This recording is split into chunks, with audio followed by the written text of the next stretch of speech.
Hola a todos, hoy continuamos con los videos de embriología humana y estaremos hablando sobre la primera parte de malformaciones congénitas. Este es uno de los temas que más nos ha llamado la atención durante el estudio de la embriología, ya que a través de este proceso también se pueden dar ciertas malformaciones y que puede estar asociado con diferentes tipos de factores. Primero hay que definir qué es una malformación congénita. Entonces, este término se refiere a todos los defectos congénitos que se pueden considerar durante el desarrollo y que en este caso van a incluir cualquier tipo de errores que se dan durante la organogénesis, ya sea desde el punto de vista físico, químico, funcional, sensorial o motor. También hay que aclarar que la palabra malformación se refiere a la que son las alteraciones de la morfogénesis, ya que esta consiste en el desarrollo normal de todas las características del embrión. Todo lo que esté por encima del desarrollo normal ya es una malformación congénita. Ahora, hay diferentes tipos de defectos congénitos, entre ellos están las malformaciones, las deformaciones y las disrupciones. Y también están las malformaciones congénitas y que está relacionado con factores ambientales. Entre lo que son las malformaciones se refiere a todo lo que son las alteraciones que se van a producir durante el desarrollo de cada órgano que se esté formando durante el desarrollo. Lo que son las deformaciones son las estructuras corporales que tienen un desarrollo morfológico normal, pero que van a surgir con deformidades. En caso, las disrupciones son todas las alteraciones de los órganos o las partes del cuerpo del embrión que se forman adecuadamente, pero que después se pueden destruir por diferentes procesos. Las malformaciones congénitas y los factores ambientales son una de las principales causas de estas de este tipo de alteraciones que se dan durante el proceso embrionario. Generalmente estos dos procesos o factores van a actuar en el embrión durante su crecimiento, desde que se da la fecundación o antes de que se dé la fecundación. Hay que tener en cuenta que existen métodos diagnósticos para el estudio o la descripción de las malformaciones congénitas, y entre uno de ellos es la ecografía. La ecografía aporta lo que es el 50% del, del diagnóstico de una malformación congénita.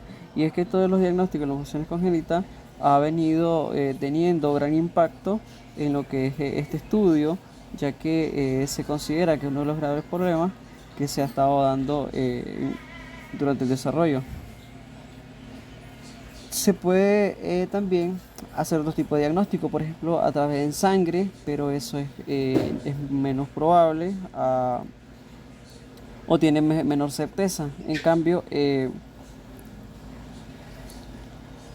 a través de los diagnósticos por ecografía podemos identificar malformaciones por fallas del cierre tubo neural o defectos de lo que es la pared abdominal o el aparato reproductor.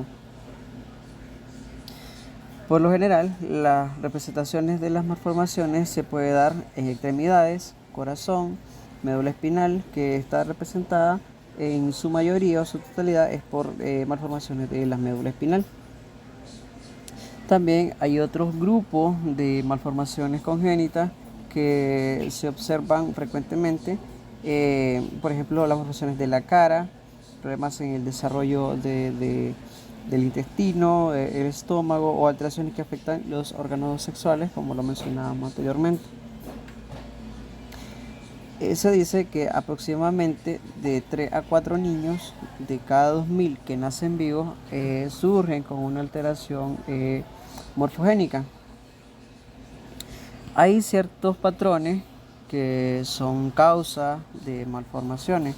Entre ellos están Las anomalías cromosómicas, anomalías por genes aislados, condiciones que pueden dañar el feto durante el embarazo, y las combinaciones de problemas genéticos y ambientales. Y hay unas que son desconocidas, que todavía no se ha llegado a una conclusión. De acuerdo a la clasificación de las malformaciones, estas se clasifican en 3 grupos. El primer grupo es cuando las malformaciones son más comunes y son las que afectan principalmente las extremidades, pueden incluir los dedos o más de en manos y pies, y también la disminución de la longitud de los miembros o por alteración de la posición. El segundo grupo son las anomalías que se dan durante el desarrollo del corazón, que se le conoce como anomalías cardíacas. Estas representan uno de los grupos más frecuentes de malformaciones, y las más comunes son la presencia de los agujeros en el corazón. El tercer grupo es el que afecta a la médula espinal, específicamente hablando sobre lo que son las espinas bífidas.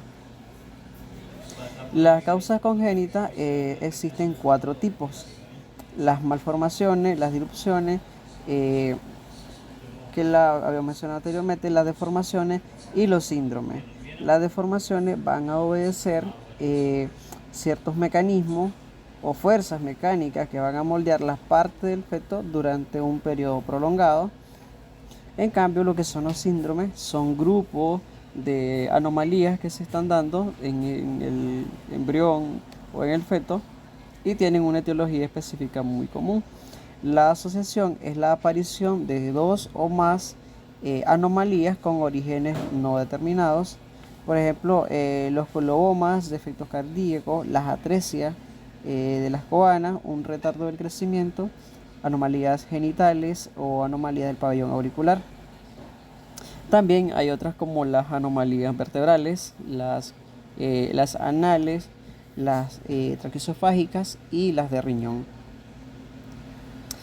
De acuerdo a las causas genéticas, también hay otros tipos de clasificación. Puede ser alteraciones monogénicas, anomalías cromosómicas o alteraciones multifactoriales.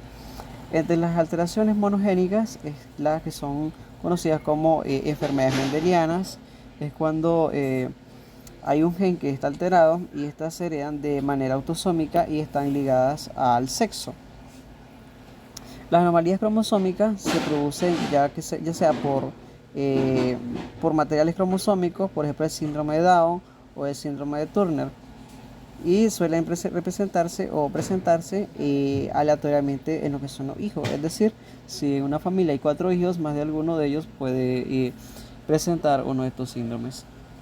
En lo que son las alteraciones multifactoriales, existen alteraciones de varios genes con lo que es el ambiente, lo cual va a influir en su expresión, y esto va a producir malformaciones congénitas como las fisuras labiales y las espinas bífidas. Entre las principales causas de origen ambiental de estas malformaciones están los agentes biológicos, los agentes químicos y los agentes físicos. Una de las principales alteraciones que se dan durante el desarrollo es la amelia. Esta es una malformación que se caracteriza por falta de uno o más miembros, ya sea superior o inferior. Es originada generalmente en la 4ª semana del desarrollo, y puede ser producida por agentes químicos, así como lo que es la talidomida. Este término amelia es una terminología que viene del griego, que significa amelia, sí, y melos, miembro. Por lo general es un defecto de nacimiento de carácter que en las extremidades no se van a presentar. Se les conoce así porque puede ser modificado para indicar el número, ya sea de los miembros superiores o miembros inferiores que faltan durante el nacimiento. Puede, por ejemplo, lo que es la tetramelia, que es por la ausencia de las cuatro extremidades, y un término relacionado con la meromelia, que es la ausencia parcial de una extremidad o las extremidades. Generalmente estas se originan también en lo que es la cuarta semana de gestación embrionaria. Entre lo que son las principales causas de la amelia, como mencionaba, es una ausencia completa de un brazo o pierna, lo que sea, y que se va a producir como resultado de una deformación del miembro, de ser ya sea impedido o interrumpido en lo que es la edad temprana del desarrollo. Por lo general, estas surgen entre los días 24 y 36 después de la fecundación. La tetramelia es un síndrome que es muy común, es muy parecido de esta familia, y pues llevan un patrón de herencia autosómico recesivo, es decir, los padres de un individuo con un síndrome de estos llevan a cada uno una copia de un gen mutado, pero no van a mostrar lo que son los síntomas o signos de esta enfermedad. Entre los principales signos y síntomas de la amelia, estos pueden estar presentes con defectos asociados, pero a menudo se asocian con malformaciones mayores a otro sistema de órganos. Estos frecuentemente están incluidos, por ejemplo, el labio leporino, paladar, defectos de la pared del cuerpo, puede ser por la cabeza con un patrón de formación incorrecto, o los defectos del tubo neural. También puede estar involucrado lo que son la formación de los riñones y también el diafragma. En cambio, lo que es las hendiduras faciales pueden ir acompañados de otras anomalías faciales, por ejemplo, lo que es la mandíbula, las orejas o las narices. Es decir, que puede ser que haya una falla también en este proceso de formación. Los defectos de la pared de estos, por ejemplo, en lo que es el diafragma, puede estar herniado, puede estar ausente, o en el caso del riñón, puede estar solo uno, o pueden estar ambos, o no puede haber ninguno. Por ejemplo, el método diagnóstico de este tipo de síndrome, en este caso las tetramelias, que la vamos a ver más al final, se va a establecer clínicamente a través de una ecografía prenatal. Como les mencioné anteriormente, las ecografías son uno de los métodos diagnósticos que más se utiliza para descartar lo que son las malformaciones. Como ya hablamos de lo que son las causas de la amelia, también hay que recalcar que las infecciones que se dan o que la mujer puede padecer durante el embarazo es una de las principales causas. Por ejemplo, los abortos, las complicaciones asociadas con la eliminación de un dispositivo intrauterino después del embarazo también puede estar involucrado, o también el uso de drogas, que son uno de los factores tetragénicos, por ejemplo la talidomida, que le hablé anteriormente. Por ejemplo, otra de las causas, otra enfermedad congénita es la focomelia. Esta focomelia también se le conoce como el nombre de síndrome de Robert. Es un trastorno bastante raro, es decir, es poco común, que se va a caracterizar por una formación de origen teratogénico que consiste en la ausencia de lo que son los huesos, músculos superiores y también músculos inferiores. En su lugar, es decir, en vez de aparecer las extremidades, van a aparecer unos muñoncitos, como lo que son las aletitas que tienen las focas. De ahí viene el término focomelia, por lo de la similitud de esto. En este caso puede estar afectada tanto los miembros superiores o los miembros inferiores, o es decir, las extremidades, pero siempre o pueden estar más cortas de lo normal, e incluso en casos extremos los pies o las manos surgen directamente desde el tronco. Entonces se unen las principales características. Ahora, existen tres tipos principales de esta. Está la completa, proximal, distal.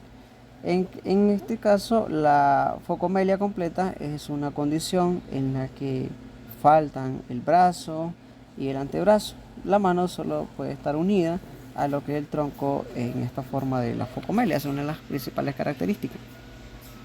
En el caso lo que es la focomelia proximal, el brazo, el músculo van a estar ausentes y el antebrazo va a estar unido al tronco. La focomelia distal, esto puede observarse durante el antebrazo, y lo que son las piernas están ausentes. En cambio, la mano está unida a lo que es el húmero. Hay algo que es importante mencionar, que en lo que es la formación de los ejes de los miembros, hay algo que se le llama como cresta ectodérmica apical. Entonces, en este caso, la cresta ectodérmica apical no hizo la función que se le encomendó. Entonces, por eso es que no se forman así como tal las estructuras. Algo muy importante mencionar es que entre las anomalías, entre las extremidades, por ejemplo, puede estar un pulgar corto ausente, que se le conoce como aplásico o hipoplásico, y también puede estar la oligodactilia. También hay unas que se le conoce como deformidad angular de los dedos, que es la rinodactilia, la fusión de los dos o más dedos, la sindactilia, que la vamos a ver en otro video. Como les mencioné, esta es la primera parte. Entre los principales tratamientos para lo que es la focomelia, pues no existe un tratamiento como tal, y pues no existe también prevención, pero el diagnóstico de la focomelia se produce durante el embarazo. Esto gracias a pruebas diagnósticas por imagen, o también puede ser que durante este periodo muchas veces no se pueda observar. Entonces hay que ver también el tiempo que se haga la ecografía, y que por lo general es entre las semanas 18 a 20. Ahora, la micromelia es un acortamiento de lo que son las extremidades. Es una de las malformaciones congénitas que está más caracterizada por lo que son los miembros, es decir, anatómicamente están bien formados, pero a nivel general estas estructuras son diferentes del tamaño que estas deberían tener.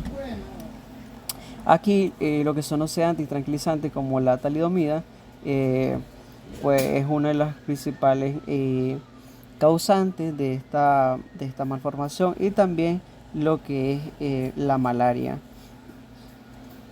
Aquí volvemos a ver una imagen comparativa de la macromelia con la focomelia, y pues son bastante similares, por eso se las pusimos en la misma diapositiva. Por ejemplo, lo que es la hidrocefalia. La hidrocefalia es una de las malformaciones congénitas que se va a caracterizar por existir o por tener exceso de líquido cefalorraquídeo en lo que son los ventrículos. Este líquido cefalorraquídeo lo que hace es que aumenta la presión de la cavidad intracraneal, que se le conoce como presión intracraniana, que esta se mide en milímetros de mercurio, y lo que hace es que va a comprimir lo que es la masa encefálica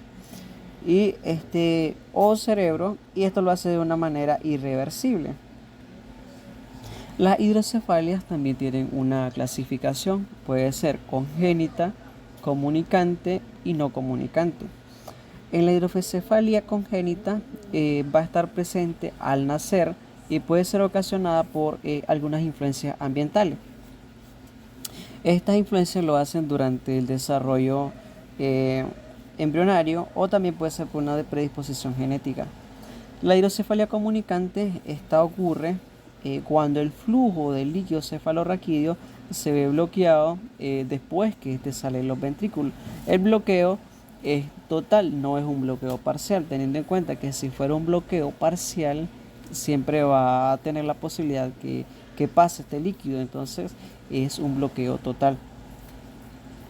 La hidrocefalia no comunicante también se le conoce como hidrocefalia obstructiva, que esto ocurre, como le mencioné anteriormente, cuando el líquido cerebroespinal, es decir, que va desde la parte superior de craneal a caudal, va a estar bloqueado, y esto lo hace por las conexiones que están entre los ventrículos.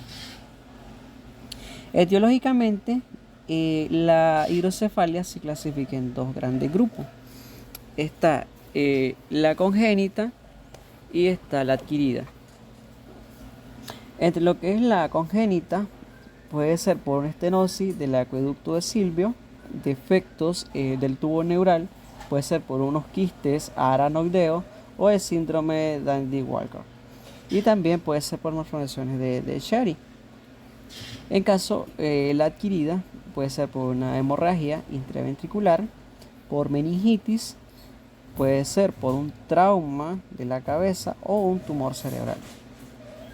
Entre las principales manifestaciones clínicas, ya hablando en el recién nacido, puede ser por un rápido aumento del tamaño de la cabeza, puede ser por un desvío de los ojos hacia abajo, puede ser molestia o llanto, que es lo más común, y puede ser una dificultad para mantener la cabeza erguida, recordando que esto va a aumentar lo que es el peso, entonces pues va a ser bastante difícil que mantenga la posición.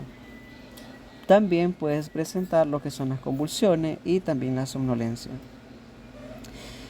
Cuando la hidrocefalia ya está en niños grandecitos, más grandes, va a presentar otras manifestaciones clínicas. Por ejemplo, va a haber visión borrosa o también va a tener la visión doble. También va a tener la cefalea, que es la que nosotros conocemos como dolores de cabeza.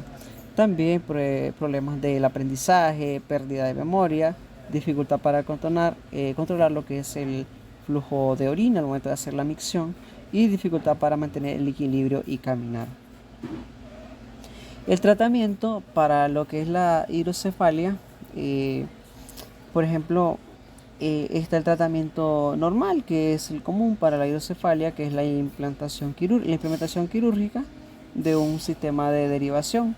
Esta de la implantación quirúrgica es una técnica que va a permitir que los ventrículos del cerebro vuelvan a su tamaño normal y así poder aliviar lo que son esta alteración por hidrocefalia. También está la ventriculostomía o endoscopía del tercer ventrículo. Esta se realiza o es un procedimiento, una cirugía, un proceso quirúrgico que trata de aliviar lo que es la acumulación o trata de liberar la acumulación de la presión de líquidos por líquido cefalorraquídeo que va desde el tercer ventrículo del cerebro. Este es un procedimiento que se realiza mediante la desviación del líquido cefalorraquídeo intracraneal. Ahora tenemos la encefalocele. La encefalocele, como concepto, es un tipo de defecto del tubo neural. Es una de las malformaciones que es poco frecuente y por lo general se presenta desde el nacimiento y afecta al encéfalo. La encefalocele se describe como una protrusión de una parte del encéfalo y de las membranas que la recubren a través de la abertura del cráneo. Por lo general ocurre cuando el tubo neural no se cierra completamente durante lo que es el desarrollo, es decir, durante el periodo fetal que va de la semana 8 al nacimiento. Y por lo general el resultado es una abertura de lo que es la línea media en lo que es la parte superior del cráneo y el área entre la frente o la nariz, son las partes que puede aparecer. Etiológicamente, esta puede aparecer por ausencia de ácido fólico, es decir, si una persona, en este caso la mujer, toma ácido fólico diario, esto reduce la posibilidad de que al nacer el bebé salga con este tipo de efectos congénitos. Estudios revelan que si una mujer empieza a tomar 2 meses antes de quedar embarazada lo que es el ácido fólico, el bebé nace sin ninguna probabilidad de malformaciones congénitas, es decir, se va a desarrollar en condiciones normales. En este caso, esta malformación Es uno de los defectos del tubo neural. También es muy desconocida lo que es la causa exacta de lo que es el encefalocele y otros defectos del cierre del tubo neural. Es decir, es es poco común. El tratamiento para el encefalocele es igual por cirugía. Esto se hace para poder colocar lo que es el tejido cerebral y lo que son las membranas para que ésta vuelva a lo que es la posición normal. Por ejemplo, los signos de la encefalocele eh, puede ser dada o, por ejemplo, como hemos hablado sobre la acumulación de mucho líquido en lo que es el cerebro, puede ser por retrasos del desarrollo, la discapacidad intelectual, problemas de la vista, que era una de las principales causas que estábamos viendo, y retrasos de crecimiento. El tratamiento es siempre quirúrgico y el método para la prevención, y así como ocurre en la espina bífida, generalmente es por la administración de ácido fólico durante el embarazo, el mantenimiento de una dieta equilibrada y también el cese de consumo de algunas sustancias como lo es el alcohol, el tabaco, drogas, que son uno de los riesgos de que el feto vaya a desarrollar o que padezca de la encefalocele. Por ejemplo, lo que son las espinas bífidas. La espina bífida es otra de las malformaciones congénitas que se vienen dando, o sea, es decir, son una de las complicaciones más comunes y esta puede tener varias causas. Para definición de espinas bífidas, esta es uno de las malformaciones que afecta directamente la columna vertebral y suele ser evidente durante el nacimiento. La espina bífida puede aparecer en cualquier lugar de lo que es la columna.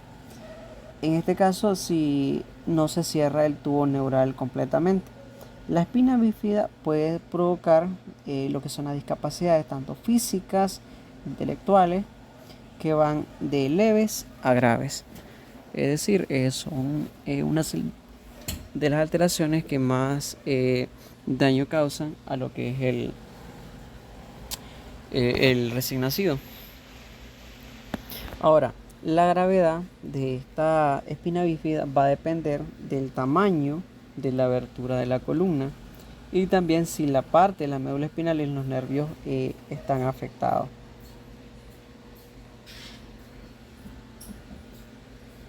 Existen diversos tipos, por ejemplo, la oculta o defecto de fusión vertebral es un pequeño defecto de lo que es la formación de una vértebra y es decir, casi nunca afecta a lo que es la médula espinal ni también a lo que son los nervios espinales. Ahora, está la espina bífida cerrada. Se caracteriza por presentar así como tipo bulto en lo que es la zona lumbar, es decir, la parte baja, en ocasiones con algún mechón de pelo. En el caso de las espinas bífidas abiertas está la meningocele, que es un quiste o un saco que va a contener lo que son las meninges, son las capas que van a recubrir lo que es la médula espinal y lo que es el encéfalo. Y también está la mielomeningocele, es un quiste que va a contener tejido nervioso y también lo que es el líquido cefalorraquídeo. El tratamiento es bastante, o se recomienda una microcirugía en lo que son entre las 24 y 48 horas posparto. Con el tratamiento quirúrgico, una de las espinas bífidas graves puede incrementarse en lo que son las posibilidades de supervivencia, es decir, no es tan mortal. Ahora, entre las malformaciones congénitas del sistema osteomuscular está la polidactilia. La polidactilia consiste en que se desarrollan dedos de más, es decir, son dedos supernuméricos. En ocasiones puede carecer de conexiones musculares y también es frecuente que se presente con carácter hereditario como rasgo dominante y también eh, es una de las características que uno de cada 500 niños nace así. Este es un trastorno que puede ser causado por aberración cromosómica, por ejemplo, lo que es el síndrome de Patau o trisomía del par 13. Ahora está la luxación congénita de cadera. La luxación congénita de cadera es falta de desarrollo de la articulación aceptobulofemoral. Esta malformación se ve sobre todo en lo que son las mujeres y niños, donde esta posición va a alterar el desarrollo de la articulación de la cadera.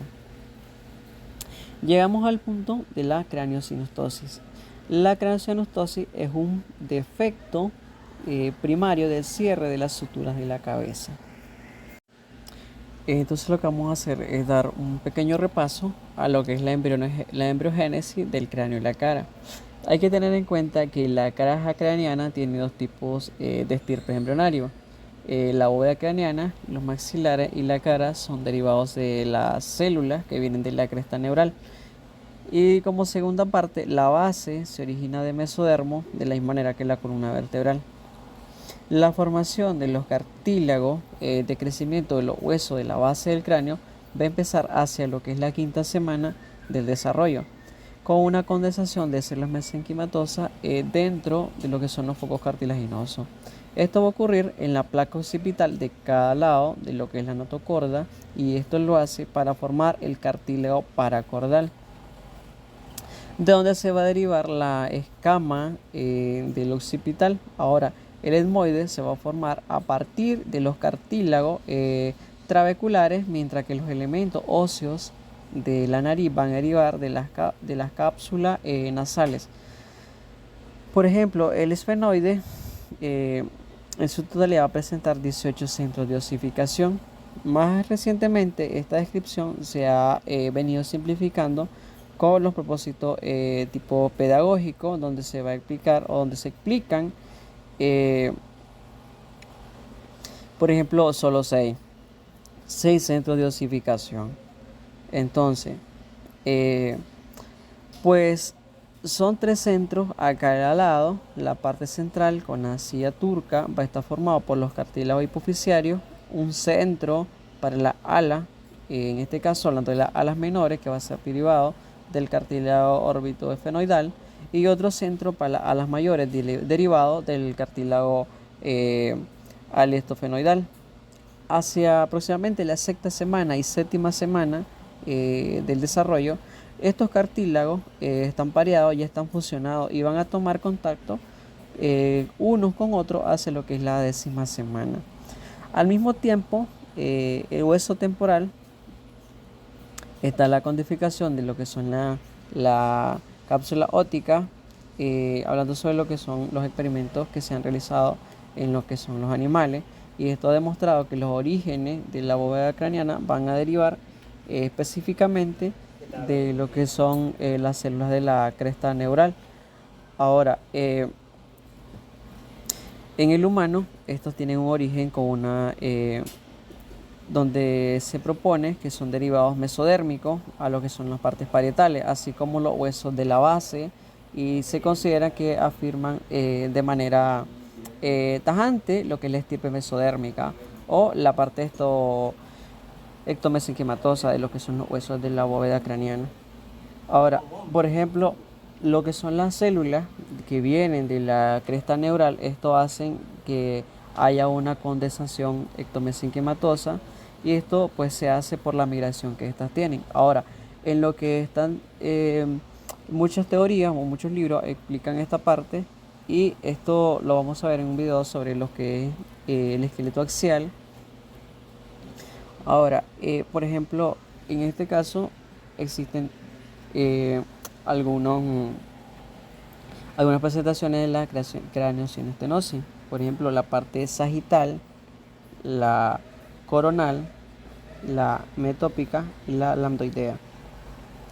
Esta craneoestenosis es un defecto primario que se da por un fallo de lo que son el cierre de las suturas craneanas, porque hay un cierre prematuro de estas suturas craneanas.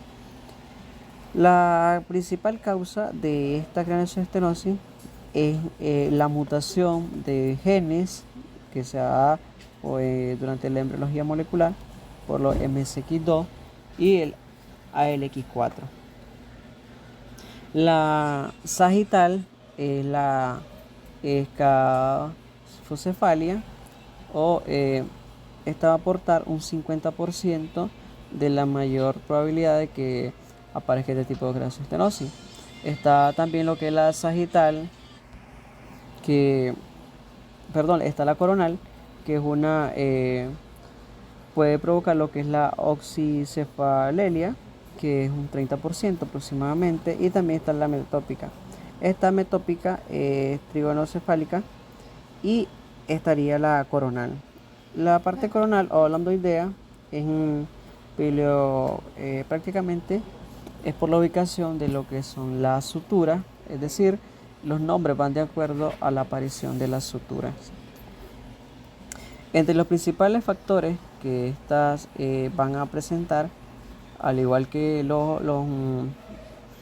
las otras malformaciones, están los factores genéticos, metabólicos y están los factores epidemiológicos.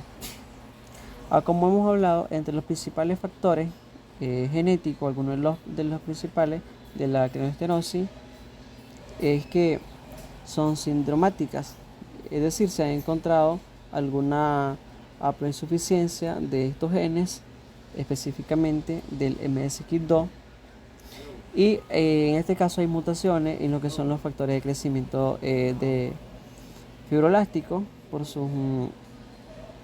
los procesos que te lleva, así también como los receptores que se encuentran en los cromosomas, específicamente en el cromosoma 4P, 5Q, 8P y 10Q. También existen algo otras alteraciones de los factores de crecimiento, en este caso los transformantes beta.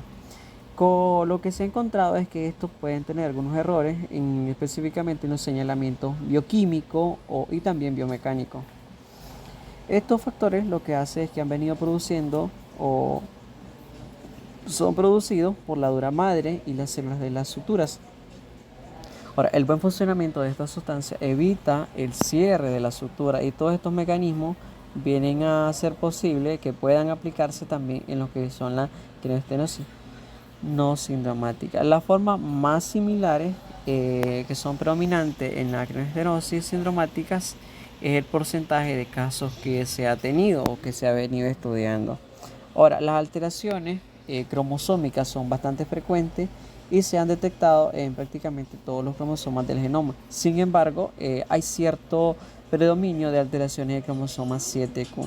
Ahora, las mutaciones en lo que son los genes, el GL13, son responsables de ciertas craneoestenosis, y también el TWIST. Por ejemplo, hay unos ejemplos que se da durante este proceso de malformación, pero solo le vamos a decir que la transmisión y la craneoestenosis son generalmente autosómico dominante.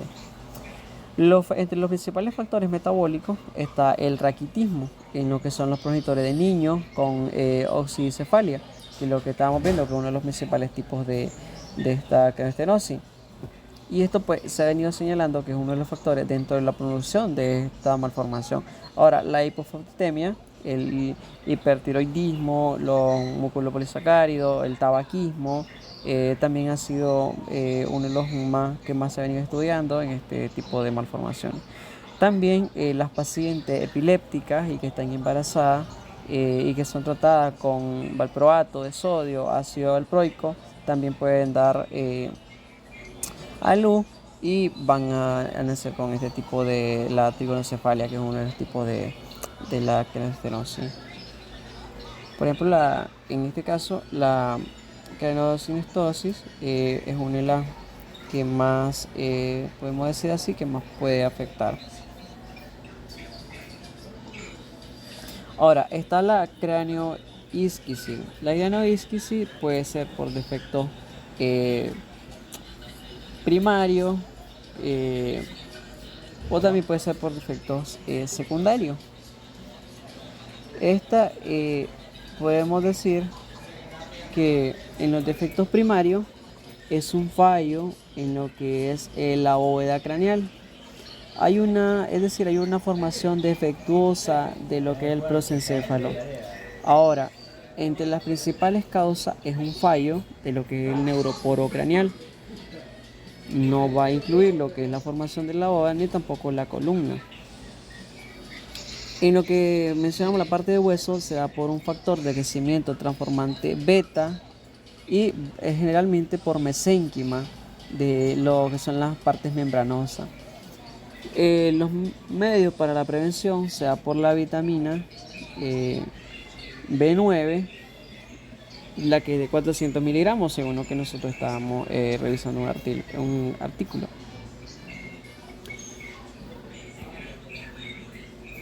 Ahora está la tetramelia. La tetramelia es una ausencia de lo que son las 4 extremidades. Este es un trastorno poco frecuente y generalmente va a afectar lo que es la cara, el cráneo, el aparato reproductor, el ano y la pelvis, que anteriormente nosotros habíamos mencionado porque se podía dar estas alteraciones en lo que son todas estas estructuras. Y prácticamente hasta aquí hemos llegado con este video de la primera parte de malformaciones congénitas. Espero les haya gustado y nos apoyen suscribiéndose y poder seguir haciendo videos.